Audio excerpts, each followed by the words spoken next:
देख के नो यकीन मनो दिल पे आता है कैमरे पे कि सुते ऐसी पिक्चर्स वगैरह बढ़ा के जुला भाई इधर आओ तुसी खल के देखो हसते हसते आओ अल्लाह दे बंदे लोगों के चेहरे ते भी ऐसा मुस्कुराहट बखेरनी है।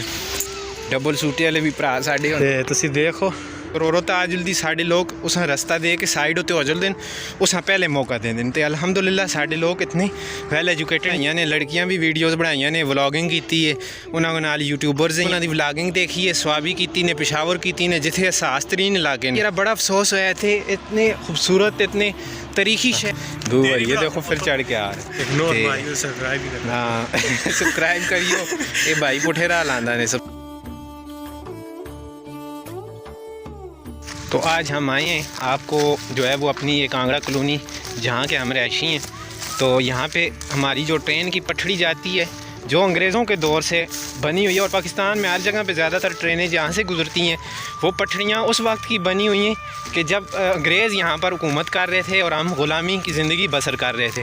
तो ये काम तो चलो अंग्रेज़ करके अच्छा गए और यकीन माने उस वक्त की वो पटड़ियाँ आज की पटड़ियों से मजबूत हैं। मसलों कटाई वगैरह करके ना जहाँ पे आज की लाइनें बिछाई गई हैं वो जल्दी जो है वो ख़राब हो जाती हैं बनिस्बत के वो जो पुरानी लाइनें थीं वो अभी तक जो है वो करामद हैं। इसलिए उनकी जो बनाई हुई चीज़ें हैं वो अभी तक हमारे लिए फ़ायदेमंद साबित हुई हैं। तो चलिए चलते हैं हम आपको अपने कांगड़ा कॉलोनी की पटड़ी भी दिखाएंगे। तो बेहतर यही है कि हम आपसे इनको की लैंग्वेज में जो हमारी अपनी मादरी ज़ुबान है उसमें गुफ्तगू करें क्योंकि उर्दू तो हर एक यूट्यूब पर बोल रहा होता है। तो हमारी यही कोशिश है कि हम जैसे हैं वैसे आपको दिखाएं और वही चीज़ वही तरीक़ाकार जो अपनी ज़िंदगी का हम रोज़मर्रा की ज़िंदगियों में गुजार रहे होते हैं हमारा तरीक़ाकार है जो लाइफ गुजारने का उस तरीके के हवाले से हम अपनी तमाम तर वीडियोज़ आपके साथ शेयर करें। फ़र्स्ट टाइम है हमारा व्लॉगिंग का, पहले हमने इस तरह की व्लॉगिंग वगैरह नहीं की। तो ये कैमरे की तरफ इसलिए नहीं देख रहे कि क्योंकि आप ये देख रहे हैं हमारा सांस वगैरह भी फूला हुआ है तो ये रास्ते में जो है ये दुश्वार रास्ता है तो ये मसलन चढ़ान है तो इस वजह से फिर वो नीचे देख के चलना पड़ता है और माशाल्लाह फिर नज़र भी थोड़ी कम है। तो इसलिए बाकी ये है कि हमें उम्मीद करते हैं कि आप हमें फुल सपोर्ट करेंगे, हमारी वीडियोस को लाइक करेंगे और शेयर करेंगे और हमारे चैनल को जो कि बिल्कुल फ्री है और उसकी कोई कीमत भी नहीं है तो उसको जो है वो आप सब्सक्राइब करेंगे और फ्री में हमारी वीडियोस से जो है वो मुस्तफ़ीद होंगे। तो ये देख सकते हैं आप ये पटड़ी है और ये आप ग्रीनरी भी देख सकते हैं माशाल्लाह। तो ये यहाँ पे जो है ये दीवारें वगैरह जो हैं वो तामीर की गई हैं ज़मीनों वालों की सेफ़्टी के लिए और लोगों की सेफ़्टी के लिए ये दीवारें जो है वो बनाई गई हैं। तो ये आप देख सकते हैं ये जो पुरानी पटड़ी है ये पहले जो थी पटड़ी यहाँ से मुझे लगता है कि वो जो सामने खाद फैक्ट्री है ना खाद फैक्ट्री वो भाई आपको बताएं अगर ये हाँ वो जो खाद फैक्ट्री है उसकी तरफ ये जो शायद कोई मालगाड़ी थी या कोई चक्कर था वहाँ पे जाता था या कुछ सामान वगैरह लेते थे या ले के जाते थे ये इसलिए ये लाइंस जो हैं वो यहाँ पे डाली हुई थी। लेकिन अब जो है ना अब वो वाली नहीं अब मुझे लगता है क्योंकि मैंने बचपन से देखा है ये सारी पुरानी लाइंस है ना तो यहाँ पे मैंने ट्रेन चलती हुई कभी नहीं देखा। वो जो कांटा नहीं होता जिससे ट्रेनों को तब्दील किया जाता है यहाँ पे वो भी हम आपको दिखाते हैं। अभी हमारे साथ बने रहिएगा।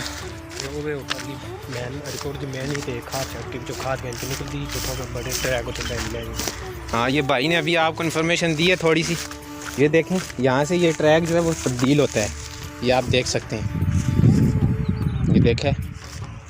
तो मेन लाइन जो है वो साइड है ना हाँ मेन लाइन वो उस साइड पे है। तो हाँ ये भी भाई सही आखे इनको दा के तसी उर्दू तो ही बोलने हैं तो फिर फायदा कि इनको भी गल करा। तो ये देखो जी ये कंडा ने जिस तो मसलन थे वो लगे दा होंदा है ना इस साइड तो दसा रोशनी भी आवे वो मसलन का लगे दा होंदा है इत्थे उत्ते हैंडल जा लगे दा होंदा जिस नाल वो छेक के तो पार सामने दसा जिहड़ा तब्दील होने वास्ते ट्रैक तब्दील करते हैं ट्रेनों का ये सिस्टम है ना। तो वो अगों भी लोग पे आते हैं भाई काफ़ी तो उतो जुलने वीडियो भी थोड़ी जी रोकने क्योंकि बहुत सारी लाई है तो कैमरा गिरने का भी डर होंदा बंदे अपने का भी ढहने का डर होंदा तो कोशिश है इंशाल्लाह वो भाई जे ले सुन तो मैं तुसा दसा उन्होंने लेना लेकिन अपना लेना मैं ना तुसा दस सकता तुसी सारे हसने अलग वैसो क्योंकि मेरा लेना जो ना वो बहुत ओपरे जे स्टाइल का होंदा नहीं। भाई हसे ने मैं जिले गल की है ना भाई बड़ा खोल के हसे क्योंकि ना पता है साढ़े नाल अगे पिछे जुलते आते रहते ना हाँ वो लैंड पटड़ी दी लाइन ना उस वेले दीवार तुसां नज़र पी आंदी। हुण दीवार दे एरिए तो असीं बाहर आए हैं। तो देखो उस सामने जेह्ड़ा ना लाइन भी जुलदी ने। नज़दीक जुल के असीं इंशाल्लाह तुसां दस्सां। ये जेह्ड़ी ये ललाइयां देखो डलवान ते तुसां दे भराऊ दा इत्थों लैने दा एक स्टाइल जेह्ड़ा ना ओपरा जा होंदा है।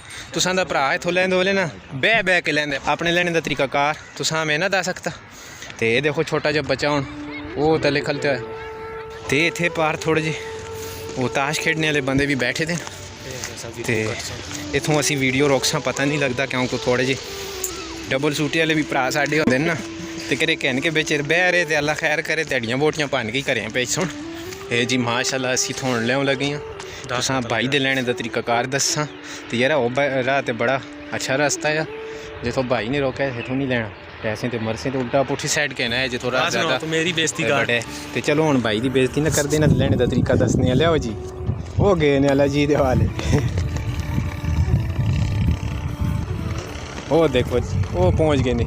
इन्हां दी गड्डी तो पहुँच गई तो मेरी हुण थोड़ा कोल लैने लगी तो रुकना शुकना नहीं ब्रेकां नहीं लगदियां साडियां। तो चलो हुण मोबाइल की वीडियो स्टाप करनी है। तो पहले लैने हैं किसी तरह लैके तो प्रॉपर वीडियो बना। ये भाई बड़ी खुशी नाल फिर वापस आते हैं। फिर तैयार मैं दोबारा लैसा दो बार ये देखो फिर चढ़ के आ रहे ना। मैं मोबाइल पकड़ाना पहले तो मोड़ के ते अल्लाह जी का नाम ने इस मोबाइल जेबे में पा के लियो। अच्छा ये जेब बंद करके लियो अल्लाह जी का नाम। तो हुण मेरे नहीं छोड़ दे आते तू लैसे तो तेरी वीडियो बनासा। तो चलो तुसां ये शुगल मेला भी दस छोड़ने हैं। तो नाराज़ बिल्कुल भी नहीं होना। इस शुगल मेले आपे को रखना है बल्कि आपे को भी नहीं रखना। मोबाइल पे डाउनलोड ना करियो देख के तो इग्नोर मारियो। सब्सक्राइब करियो। ये भाई पुठे राह लांदा ने सब्सक्राइब लाजमी करने। तो चलो जी आ लो जी तुसां बढ़ाओ। तो असीं बिच ना आंदे उधरों रोशनी अल्लाह जी दे वाली ये तुसीं देख सो हुण राह फिर भी सही हो गया। पिछली बारी लथियां तो साढ़े साह नहीं रुकते जी आते भाई पे राह पिछली दफ़ा को बेहतर हो गया। इस से थोड़ा तजर्बा हो गया बंदे वक्त के नाल नाल। ते तुसीं देखो बिल्कुल इस तरह जो रहे जिस तरह कोई पहली दफ़ा बच्चे नहीं चलना सीखता घसूटियाँ तो उठता है इस तरह नाल। ये फिलहाल थोड़ी सही हो नाल दसने आए हत्थ यार खले कर देना। हुण काफ़ी ऊंचाई ते तुसां दस सकां ते नाल बाई होना। ये असीं हुण इत्थे पहुँच आए हैं। ते हुण रस्ता जेह्ड़ा क्रॉस पे करने ते तुसां दसने असीं उत्ते पटड़ी चाड़ के कोशिश करसां तुसां रस्ता दसने दी। ये तुसीं देख सकते हो ये दीवार है जिहड़ी दीवार दी बैक साइड। ते असां जुलने कोशिश साडी यही है कि तुसां असां अपना ट्रेन जिहड़ी है उसका रस्ता वगैरह दसां। तो उतों नहीं जुलना भाई अला पुले तो नहीं जुलना अला जी का नाम नहीं पुले तो ना जुलते। तुसीं पुले तो जुलियो मैं तलों जुलसा मैं लोकां वीडियो दसां पुले तो नहीं जुलना। दरअसल मेरे यहाँ एक मसला है मेरे यहाँ थोड़ा जा वो आते ना डर जोड़ा होंदा है किसी ऊंचाई तो होंदा है किसी सप्पे तो होंदा है। तो मेरे यहाँ जो डर है ना वो थोड़ा ऊंचाई का डर है। तो मेरी नज़र वगैरह चुल जुलदी है तो इस करके खतरा मोल नहीं लेना। तो तुसां ट्रेन वगैरह की पटड़ी दसने थोड़ा जो ऑफिस वगैरह गेट बंद होंगे। अच्छा जी साढ़े इतनी इन्फॉर्मेशन नहीं पाई थोड़ी इन्फॉर्मेशन साढ़े को ज़्यादा है इस मामले में। तो तुसीं देख सकते हो कि असी इस वक्त खलते नहीं हैं। एक घंटा वगैरह भी शायद इसको पट्टी भी चेंज होती है। तो दूसरा दरवाज़ा वगैरह भी बंद होता है। तो ये रोड किधर जुलता है? ये रोड इधरों सीधा कांगड़े वाली साइड होकर पार जाना। इमा पुले तो खड़ना चाहते हैं तो जो साढ़े वास्ते नुकसान ही काम है। तो चलो पुले तो ना जुलते तलों तलों मैं नहीं हाँ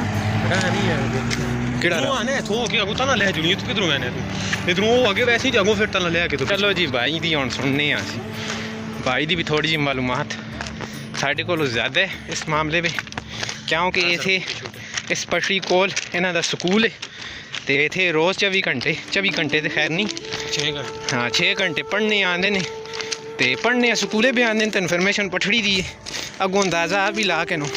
तो भाई मैं हूँ आस्ता आस्ता पुले ही पे खड़ दें तो मैं थोड़ा तले लेना जुलने की हाँ भाई हूँ सुन के नो देखते हो पे घरों भी तो जुमला जो आखे भाई अब तो मेरे घरों वीडियो शीडियो अगो देख तो फिर तां मैं तले ले आया शराफत पकड़ के दी वरना मैं चला जुलाया। तो ये गल जी वीडियो के दौरान इस गल्लां प्रॉपर उछाला जुलसी जूम कर करके दसा जुलसी इन्हां दा डायलॉग ठीक है जी भाई। हैं जी ठीक है जी ठीक है हाँ नाराज़ ना होइयो नहीं नाराज ये पुल तुसां दसनी है जेह्ड़े पुल तो मन गाना चाहते इस पुले दी तरली साइड जुलसा इत्थों केह् लिखे दा? बंडा नाला भंडा बंडा नाला हाँ बंडा दा नाला हाँ जी भंडा। भंडा दा नाला है जी ते भाई तुसी इस साइड आओ तुसां भी वीडियो पे आओ ना लैंदे लूंदे अल्लाह दे बंदे हो ते सीधी गल तो सामने दसा इसमें हुण राह सही इख्तियार करने से मेरे दूई साइड आंदे सियासत भी बहुत करते ने हाँ जी असां ते आई सियासी बंदे हैं जी इमरान खान दी पार्टी दे हैं इस खैर नवाज शरीफ वाली गल गंदी सियासत नहीं अच्छी सियासत है भले दे करके सियासी अमल भी असी इख्तियार करने हैं पर होंदा मफाद अपना ही है ना जी सारे का मुफाद होता है रिस्क नहीं करना चाहिए ना तो ये देखो जी असी पुले ते हैं ये पुल ने उत्ते नज़र आंदा नहीं पिया ये पुले ते हैं तो यकीन मनो पता नहीं क्यों ते पीछे बाईपास होती रहती है मैं कैमरे पे इतना सही नज़र ना आंदा ने सच दसा ने कैमरे पे मेरी इमेज वगैरह अच्छी नहीं आती तो ये देखो ये बाईपास का पुल नहीं पिछली दफा इतने आए हैं दसा ही आया ये बाईपास का पुल ने ये पार जड़ा ना गंदा पानी लोगों के घटोर बह बह के पे आते हैं अल्लाह पाक माफ़ी देवे यकीन मनो हुण तरीक की अगर गल करा तो हरीपुर साडा शहर इतना मसन खूबसूरत शहर है इत्थों नदियाँ जुलदियाँ होंदियां आइयां ते हरी सिंह नलवा ने जेह्ड़ा इसां अपना बाग बढ़ाए दा आ ते उस वेले जेह्ड़ा बादशाह ते रियासतां होंदियां आइयां ते अपना बाग बढ़ा के ते लोग उत्थे मसन जिस तरह असी लोग फार्म हाउस बनाने ना जुलने आं छुट्टियां मनाने आं बच्चें भी खड़ने आं ते फार्म इस तरह दा उसदा हरीपुर जेह्ड़ा एह् उसदा बाग होंदा आ ते इत्थे ओह् आंदा होंदा इत्थे नदियां बहदियां आइयां आबशारां होंदियां आइयां इत्थे हरियाली बूटे लेकिन करदो हुण हरीपुर भी तुसी देखो तो सारियां नदियां जेह्ड़ियां न नालियां भी कन्वर्ट हो गईयां ते लोग गंदगी फैलाने लग गए ते इसी तरह असां कोल भी जेह्ड़े मसन मॉडल टाउन कांगड़ा कलोनी जितनियां नहरां जियां बगदियां आइयां ना एह् सारियां जेह्ड़ियां न हुण देखो गंदे पानिये दे कितनी मली ते कितना गटोर ते बस केह् आख सकने आं असां ते हुण वीडियो रोक के तो छाल मारने की कोशिश करसां भाई ते इत्थे खल के 6 बारी छालां मार रहे नार पार इन्हें एक अपना ही शुगल मेला लाया हुआ होंदा है ते चलो कोशिश करने हैं चलो जी भाई एक छाल मारो जी छाल ना मारी ने ते नाल वो लकड़ भी कहने के गेंद ते लकड़ भी चुभी ने तो देखो इसी करके आते हैं ना पहले 100 बारी देखो फिर अगला कदम चाहो तो कोई नहीं वीडियो रोकने असी हुण देख सोच समझ के छाल मारसा फिर आते तुसी सियासत कर दियो अल्लाह दे बंदो अल्लाह ने अखां के सस्ते दित्तियां इन्हां देख के दिमाग के सस्ते दिता है इन्हां नाल सोच समझ के कदम चाहने आस्ते अखां देखने आस्ते दिमाग सोच समझ के कदम चाहने आस्ते चलो पार खल के हस्ते ने पे असी उन्हां दा जुलने की कोशिश करने वीडियो इत्थे रोकने दूर ना जुलियो तो ये देखो जी जुलदो टोपी शोपी लै गई छाल मारी ये फिर चढ़ाई चढ़सा तो ये देखो पिछे साडा एरिया साढ़े कोल भी खूबसूरती है वे अल्लाह दे बंदे हो साढ़े असां दे इलाके पे हर जाई खूबसूरती कल के परसों आए नजायज़ सेमिनार वाले वो आए ने तो यार जी मैं बड़ा अफसोस होया यकीन मानो होया इस तरह है कि हर इलाके पे वो गए उत्थे उन्होंने वीडियोज़ बनाइयां ने लड़कियां भी वीडियोज़ बनाइयां ने व्लॉगिंग की है उन्होंने नाल यूट्यूबर्स आइयां 3-4 जाई जेह्ड़ा उन्होंने 3-4 कोस्टर आंदी दियां जिन्हां पे लड़कियां लड़के सारे शामिल है उन्हें हर जाई व्लॉगिंग की है मैं उन्होंने व्लॉगिंग देखी है स्वाबी की ने पेशावर की ने जिथे एहसास तरीन इलाके ने उत्थे उन्हें व्लॉगिंग की यार बड़ा अफसोस होया इत्थे इतने खूबसूरत इतने तारीखी शहर हरी सिंह नलवा दी बाग वाले शहर हरीपुर बे तुसां आए हो अल्लाह दे बंदे हो हालांकि इत्थे दे लोग जेह्ड़े ने वो वैल एजुकेटेड ने लेकिन अल्लाह जानता है एक तो उन्होंने जगह सही इंतखाब नहीं किया सही जगह का साढ़े कोल इतने अच्छे ग्राउंड है जिथे एजुकेटेड लोग है लेकिन उन्होंने एक छोटे जे ग्राउंड में जिथे मसन वो ग्राउंड भी खिलवाने के लायक नहीं है तो एरिया भी एक उन्होंने गलत सिलेक्ट किया है अल्लाह जानता उन्हें किसने इस चीज़ की सलाह दी है दूआ साढ़े एरिए पे आए तो उन्हें व्लॉगिंग वगैरह नहीं की सिर्फ 1-2 जोड़े मेल यूट्यूबर है उन्हें गलबात की हालांकि सारे जोड़ा इलाका है वो वैल एजुकेटेड है बड़ी इज्जत करते हैं लोग औरतों की तो खास करके मसन अपने मर्दां में किसी की इज्जत करो ना करो औरत की नज़र आ जले तो साढ़े एरिए के लोग अगर किसी लाइन पे आटे की लाइन पे खलते दे होन दिखाने पे बिल जमा कराना हो बैंक पे कराना हो अगर औरत आ जल्दी साढ़े लोग उस रास्ता दे के साइड होते हो जल्दी उस पहले मौका दे दें तो अल्हम्दुलिल्लाह साढ़े लोग इतने वैल एजुकेटेड लेकिन बड़ा अफसोस होया उन्होंने इस इलाके पे आके व्लॉगिंग नहीं की तो अगर ये वीडियो देखते ने पे मैं उन्हें कोट करसा इंशाल्लाह वीडियो उन्हें मैंशन करसा टैग करसा उन्हें यूट्यूबर्स कि बड़ा अफसोस होया यार मैंने कमेंट भी किए ने तो चलो असी तुसां अपनी इलाके की खूबसूरती दसने लेकिन ये कि यार हर जाई थोड़ी बहुत गंदगी भी होंदी है हुण इत्थे भी थोड़ा बहुत तुसां दस्सेआ नदियां नालियां पे गंदगी वगैरह लेकिन हर इलाके की थोड़ी जी खूबसूरती भी होंदी है तो भाई हुण थक के नाते न बस करो वीडियो जान बढ़ा रही हैं अज दरअसल असी गए हैं दांदां दी लीक देखने बाद भी असां जेह्ड़ा वो एडिट करके चढ़नी तो उस पर भी लिंक वगैरह आई बटन पे भी हो सुनने। तो ये देखो तुसा पिछे हरियाली पहले आई बटन पे भी उस लिंक हो सुन इंशाल्लाह। तो दूआ डिस्क्रिप्शन पे भी हो सुन उस चीज़ के लिंक। तो ये तुसी खूबसूरती तो पिछे हरियाली देख के यकीन मनो दिल पे आता है कैमरे पे कि इस उत्ते असी पिक्चर्स वगैरह बढ़ा के जुला। भाई इधर आओ तुसी खल के देखो जी पिछे कितनी सोहनी ग्रीनरी आती। खलो तुम और हस्ते हस्ते आओ अल्लाह के बंदे लोगों के चेहरे पर भी ऐसा मुस्कुराहट बखेरनी है। देखो कितनी सोहनी ग्रीनरी भी आती है। तो हम असी इत्थे ही वीडियो रोकसा इंशाल्लाह। तो क्योंकि वीडियो लंबी हो गई है, बड़ी अच्छी जगह साड़ी इंशाल्लाह। पूरा कांगड़ा कलोनी साडा बहुत खूबसूरत है। असी दसा तुसें हुण जेह्ड़े एरिए पे असी खलते ने कांगड़ा कलोनी पे आंदा ने। इस नाल हाई स्कूल है अगे, फिर नाल जेह्ड़ा अस्पताल है। तो अस्पताल जी सिविल है साड़ी, तो उत्थे उस नाल अस्पताल हाई स्कूल वगैरह लड़कियां गर्ल्स का स्कूल और कॉलेज। क्योंकि जेह्ड़े स्कूल्स ने वो 12वीं तक लड़कियां दे हो गए ना, उन्हें बधा छोड़े ने, एक्सटेंड कर छोड़े ने। तो हुण असी इत्थे फोटो बनाने 2-4 क्योंकि थंबनेल भी बनाने ना। इतनी खूबसूरत अट्रैक्टिव जगह तो थंबनेल बनासा तो तुसी वीडियो देख सो तो लाइक कर सो। अल्लाह जी सोने दे वाले तुसां असां दी वीडियो लाइक करो, चैनल सब्सक्राइब करो तो अल्लाह दे बंदो मोटिवेट करो। असां तुसां दे लाइक जेह्ड़े न असां मोटिवेट करदे न, तो असां वीडियो बनाने दा ना असां फिर मसन खुशी होंदी है। असी फिर और वीडियो बनाने हैं। तुसां रेलां दी पटड़ी भी दसी है, सारा कुछ दस्सेआ। अल्लाह दे बंदो खुश रहो, दुआवां भी याद रखो। तो कमेंट सैक्शन में कुछ आखना हो, कुछ पुछना हो, ज़रूर गल्लां करा करो ताकि असां दी वीडियो रैंक कर जुले। अल्लाह जी सोने दे वाले, खुदा हाफिज़।